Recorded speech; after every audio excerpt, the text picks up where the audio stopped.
Ada kembali bersama kami di Rampai Pagi bersama saya Ummu Salamah dan juga Sarina Yahya.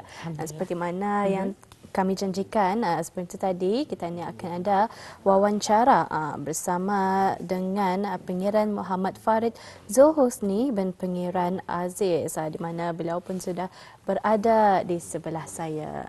Assalamualaikum Tuan. Waalaikumsalam warahmatullahi wabarakatuh. Apa khabar Tuan hari ini? Alhamdulillah. Alhamdulillah. Selamat berpuasa. Selamat berpuasa kembali.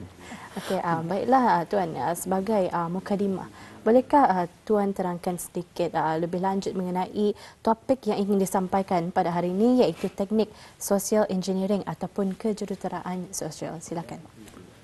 Bismillahirrahmanirrahim. Alhamdulillahirabbil alamin wassalatu wassalamu ala asyrafil anbiya'i wal mursalin sayyidina Muhammad wa ala alihi washabihi ajmain. Salam sejahtera, salam Jumaat dan selamat pagi kepada Puan Sarina dan Puan Ummu dan penonton Rampai Pagi pada hari ini.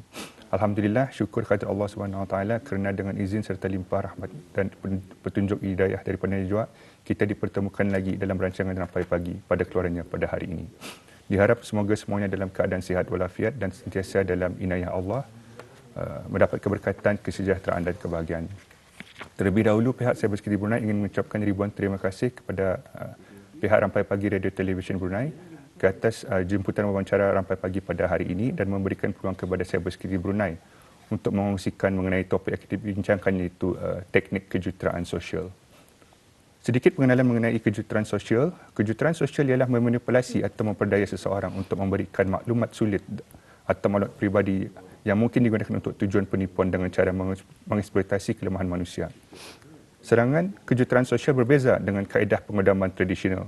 Pada kebiasaannya, teknik yang digunakan oleh penjenayah cyber ialah fokus kepada kelemahan atau pengeksploitan kepada perisian sistem. Manakala kejuruteraan sosial menumpukan kaedahnya kepada elemen manusia, memanfaatkan sama ada kepercayaan, empati dan juga prinsip psikologi. Kebanyakan serangan kejuruteraan sosial ini berlaku dengan berinteraksi sesama manusia.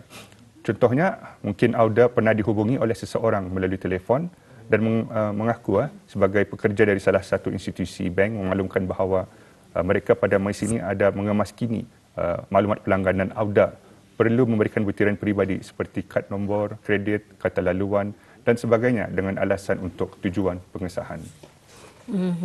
Jadi sedikit pengenalan mengenai dengan kejuruteraan sosial ataupun social engineering, lebih mudah seperti contoh yang dinyatakan oleh Yang Mulia Pengiran sebentar tadi, apabila ada seorang menelefon kita ni yang mengakui diorang itu merupakan perwakilan daripada institusi berkanun ataupun berwajib lah, ya, atau antara contoh.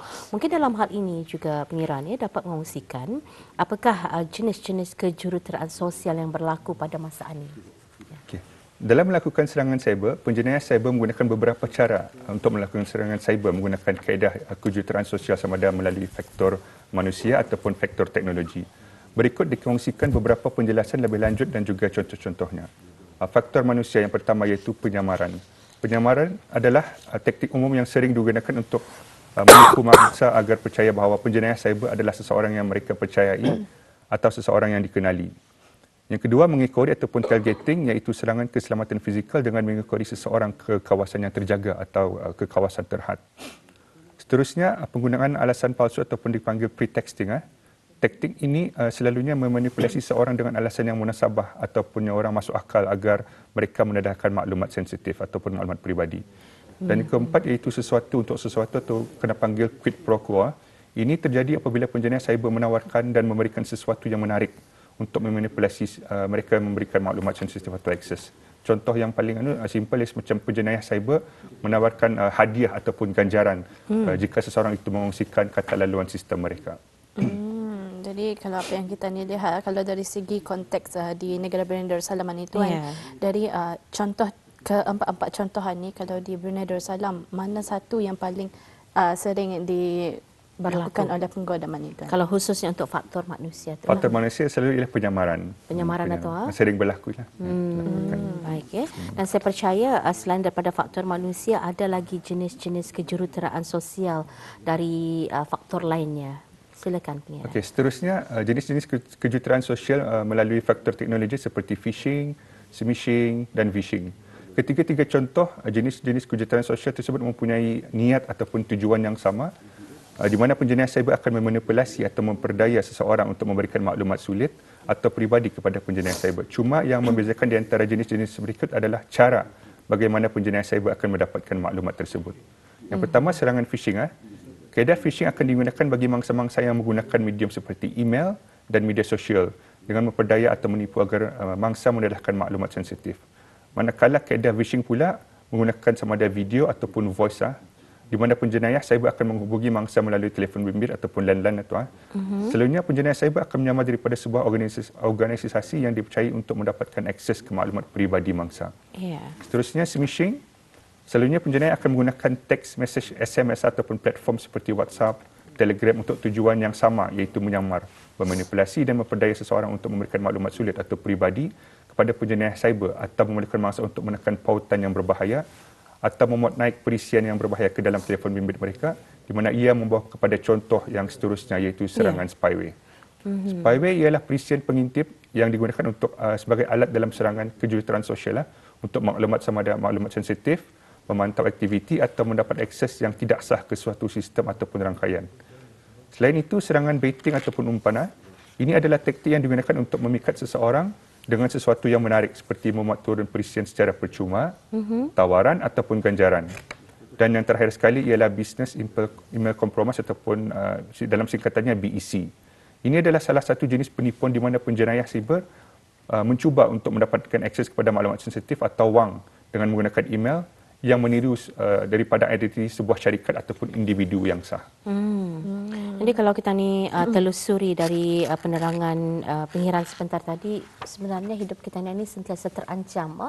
Semakin orang kita ni canggihnya teknologi, mudahnya kehidupan, mudahlah jua kita ni tu terancam dengan jenayah siber itu sendiri. Jadi mungkin Tuan boleh terangkan lebih lanjut bagaimana teknik-teknik kejuruteraan sosial yang dilakukan oleh penjenayah siber ini.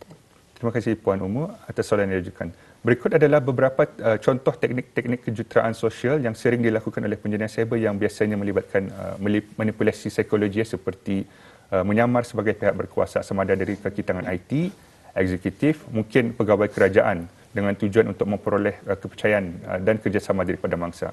Persepsi terhadap kuasa mendorong individu untuk mengikut arahan atau memberikan maklumat sensitif tanpa bertanya. Seterusnya, membalas budi seseorang, iaitu contohnya penjenayah cyber memberikan pertolongan kepada mangsa sehingga membuatkan mangsa berasa bersalah atau terhudang budi kepadanya. Kemudian mangsa memberikan maklumat yang diminta sebagai tanda membalas budi. Seterusnya, mendapatkan kepercayaan. Ini merujuk kepada satu teknik di mana penjenayah cyber cuba untuk mendapatkan kepercayaan daripada mangsa untuk lebih mudah mendapatkan maklumat sensitif menggunakan pelbagai strategi seperti peniruan identiti dan sebagainya. Seterusnya, bermain dengan emosi. Ini adalah salah satu teknik kejuruteraan sosial yang memanipulasi emosi individu untuk mencapai sesuatu matlamat seperti mewujudkan rasa ingin tahu, simpati ataupun belas kasihan. Dan yang terakhir sekali, mewujudkan situasi mengancam ataupun cemas, di mana penjenayah cyber akan menggunakan taktik yang menimbulkan rasa takut, terancam dan cemas untuk memaksa individu agar mangsa bertindak dengan pantas dan tergesa-gesa tanpa berfikir panjang. Oleh itu, pentingnya untuk kita sentiasa berhati-hati dan memeriksa dengan teliti sebelum memberikan maklumat peribadi atau melakukan tindakan yang diminta oleh pihak yang tidak dikenali atau mungkin mencurigakan. Betul sekali. Di mana dalam menyamar sebagai pihak berkuasaan ini adalah satu yang sangat sering dilakukan oleh penggodaman di mana mereka ini menyamar untuk menjadi organisasi terkenal, terutamanya bank dan juga post office pada masa ini, di mana orang ini akan menghantar SMS kepada kita untuk meminta maklumat peribadi dengan cara menyertakan satu link ataupun satu pautan yang mengarahkan kita ni untuk menekan dan mengisikan kononnya isikan keterangan atau peribadi itu melalui pautan tersebut. Dan mudah-mudahanlah masyarakat kita ni tu dengan adanya pendedahan sebegini yang kita bawakan menerusi segmen Cyber Security Brunei, kita ni sudah semakin bijaksana dalam membuat tindakan. Jangan mudahnya orang iski ataupun teruja dengan apa-apa maklumat ataupun apa-apa mesej barangkali yang dihantarkan ataupun di DM kita ni melalui akaun media sosial kita ni yang kita ni tu manang ke ataupun kadang-kadang kalau manang tu mungkin klise sudah. Masalah itu tu caranya daripada umpamanya daripada agensi pos katanya.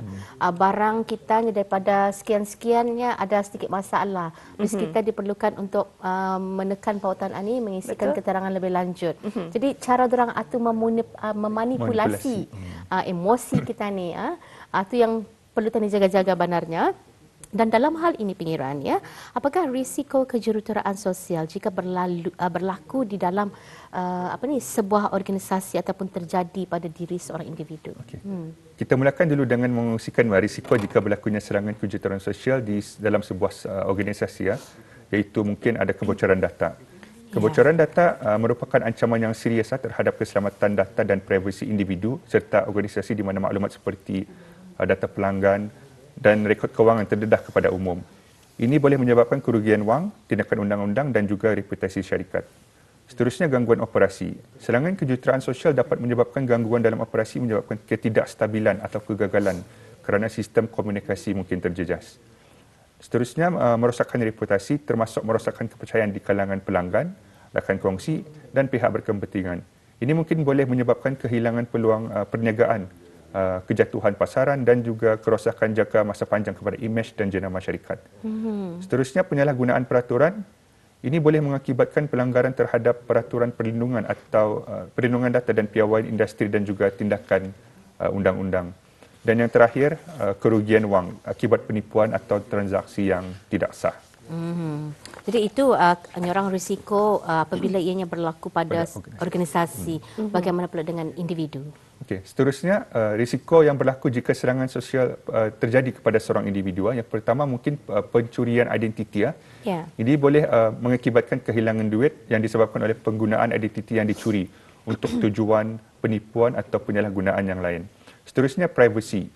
Serangan kejuruteraan sosial boleh menjejaskan privasi individu dengan mengakses akaun peribadi dan maklumat sensitif mereka yang besar kemungkinan boleh mengakibatkan kerugian kewangan dan menjejaskan keselamatan peribadi individu. Yang ketiga ialah kerugian kewangan. Akaun kewangan peribadi seperti akaun bank dan kad kredit menjadi sasaran utama dalam serangan kejuruteraan sosial. Mangsa boleh mengalami kerugian wang akibat transaksi yang tidak sah dan akses tidak sah kepada aset kewangan. Seterusnya, tekanan emosi atau of course mangsa mengalami tekanan emosi dan trauma termasuk tekanan mental yang timbul akibat daripada situasi penipuan. Dan seterusnya, kerosakan reputasi yang boleh menyebabkan reputasi dan memberikan impak negatif dan besar terhadap kepercayaan dan keyakinan orang ramai terhadap individu tersebut. Benar.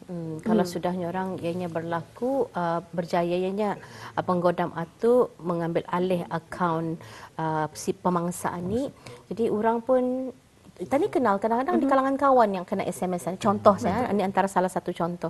Benarkan sinonim message ia akan minta tolong sekian-sekian. Jadi orang nda pun banyak tapi sedikit di hati kita ni, kenapa cuma tua-tua? Jadi reputasi individu tu, kawan kita ni tu tadi sudah memandang yang lain. Betul. Tadi sudah memberikan persepsi yang lain. Setuju. Kerana saya pun pernah mengalaminya di mana kalau di aplikasi lain nombor kawan saya ini memang kawan rapat saya lah. Tetapi bila meminjam duit, tetapi kalau di aplikasi satu lagi katanya bukan niat. Jadi di sana pengguna itu sebenarnya dapat menggodam akaun si pengguna ini. Jadi patutnya kita berhati-hatilah dan bertanya terlebih dahulu ataupun kita telefon terus kepada rakan itu, adakah benar ia yang menteks kita ni ataupun adakah akaunnya itu digodam oleh orang lain. Walaupun barangkali pengiran kita ni fahamlah kalau untuk mana-mana perkhidmatan ataupun mungkin aplikasi yang kita ni mungkin muat turun ke telefon, hatanya orang dalam kehidupan kita ni keseharian atau umpamanya akaun perbankan kita ni, akaun kewangan kita ni atau tani meyakini dan tani rasa terjamin apabila ianya diselia oleh agensi perbankan yang sebenarnya rasmi dan sah di negara kita ni. Jangan tengok orang ada firewall, ada orang tahu ni. Tapi kadang-kadang barang ni boleh ketirisan juga, boleh berlaku. Sebab itu kecuaian itu kadang-kadang berlaku daripada kita ni sendiri tu bukan daripada agensi itu. Tapi kecuaian itu daripada kita ni orang kadang-kadang tadi tu merasa teruja barangkali, teruja, silap langkah, mudah itulah mengungsikan gambar, nombor mungkin nombor kad pengenalan pintar, nombor akaun dan seumpamanya. Itu yang membuatkan kita ni tu salah silap langkah, akhirnya mendatangkan kerugian kepada kita ni sendiri. Baik, sebelum kita ni mengetahui apa langkah-langkah keselamatan yang kita ni secara sejagat perlu lakukan. Okay, berikut dikongsikan langkah-langkah keselamatan bagi mengelakkan diri daripada menjadi mangsa kejuruteraan sosial ya. Yang pertama, jangan klik pautan yang mencurigakan dan elakkan mengklik daripada pautan ataupun memerut turun lampiran daripada sumber yang tidak diketahui atau mencurigakan. Yang kedua, pastikan identiti tersebut ataupun identiti individu sebelum memberikan maklumat sensitif ataupun akses kepada mereka. Seterusnya, berhati-hati dalam berkongsi maklumat peribadi atau sensitif sama ada dalam talian ataupun di luar talian. Seterusnya, melaporkan sebarang aktiviti yang mencurigakan atau tidak biasa kepada pihak berkuasa seperti kekitangan IT ataupun kekitangan keselamatan. Dan yang terakhir ialah mengaktifkan pengesahan Dual Factor Authentication ataupun MFA, ini orang kata ni, sebagai lapisan keselamatan tambahan yang menambahkan halangan tambahan terhadap akses yang tidak dibenarkan. Walaupun kejuruteraan sosial berjaya mendapatkan kelayakan log masuk contohnya, faktor pengesahan kedua secara signifikan mengurangkan kesan serangan daripada serangan tersebut. Betul ya. Apa tu namanya? Verifikasi dan juga two-factor authentication atau multi-factor authentication. Sebenarnya ada di orang sediakan dalam aplikasi-aplikasi yang sah tu yang orang indah menjadi threat ataupun ancaman kepada mengurangkan risiko peranti kita ni, betul sekali. Baik, tapi apa halnya kalau sekiranya kita ni menerima panggilan telefon? Ada kita ni mendengar tips ni puan tuan kalau sekiranya kamu menerima telefonnya daripada scammer, mula-mula kita jawab hello, bahasa asing. Nya kata nasihat orangnya tutup telefon atunya, switch off dulu. Mungkinkah atu langkah-langkah yang wajar kita lakukan untuk menjelaskan dan mensahkan lagi bagaimana pengiran? Ya, mungkin secara the best practice untuk harus ditutup atau telefon atau apa switch off. Switch off, ditutuplah. Jadi orang bagaimana dengan SMS? SMS kalau boleh di-ignore saja, dibiarkan saja. Itu akan menjejaskan dalaman peranti kita ini. Kecuali pelanggan ataupun pengguna individu tersebut menekan pautan barutah ia terdedah kepada beberapa risiko ancaman serangan cyber. Jadi kita ni boleh delete sajalah, ataupun kita ni boleh setting pada telefon bimbit kita ni tu mana-mana nombor yang tidak dikenali tu dengan sendirinya report scam ataupun di-block saja barangkali. Baik, itu antara nasihat yang boleh dikongsikan oleh pengiran sendiri, dan mungkin dalam hal ini juga ingin juga kami mengetahui ni pengiran, mungkin dari pihak BIS kita ada meramalkan tren-tren yang mungkin terjadi pada kejuruteraan sosial ini di masa akan datang, kerana makin berjalannya waktu, berjalannya tahun itu akan semakin berubah ni tren ini. Bagaimana ramalan BIS kita? Okey, seiring dengan evolusi taktik kejuruteraan sosial, tren-tren yang muncul termasuk integrasi AI ataupun orang panggil artificial intelligence dan juga pembelajaran machine ataupun orang panggil machine learning. Penyedia cyber mungkin memanfaatkan teknologi tersebut untuk menciptakan penipuan yang lebih canggih dan meyakinkan. Organisasi perlu menyesuaikan tahap keselamatan cyber mereka dengan melaksanakan sistem pengesanan yang canggih serta mengekalkan program latihan dan kesedaran keselamatan cyber yang berterusan. Betul sekali. Kalau bercakap mengenai dengan AI ini, ianya banyak kelebihannya juga, tetapi ada juga keburukannya dalam menggunakan AI ni, di mana kalau kita ni menggunakan AI pada masa ini memang satu trend satu trend, kerana kalau kita ni menggunakannya banyak sebenarnya yang mereka dapat lakukan. Tapi kita ni memuat naikkan gambar kita ni terlebih dahulu dan juga sebagainya. Masukkan email barangkali. Betul.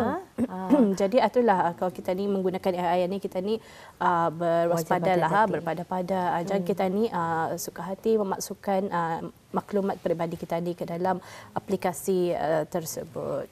Hatta barangkali di masa akan datang bukan hanya orang, kalau umpamanya ancaman itu melalui landline, kita ni di telefon itu once tadi mengangkat itu pun sudah boleh terdedah atau boleh saja terjadi.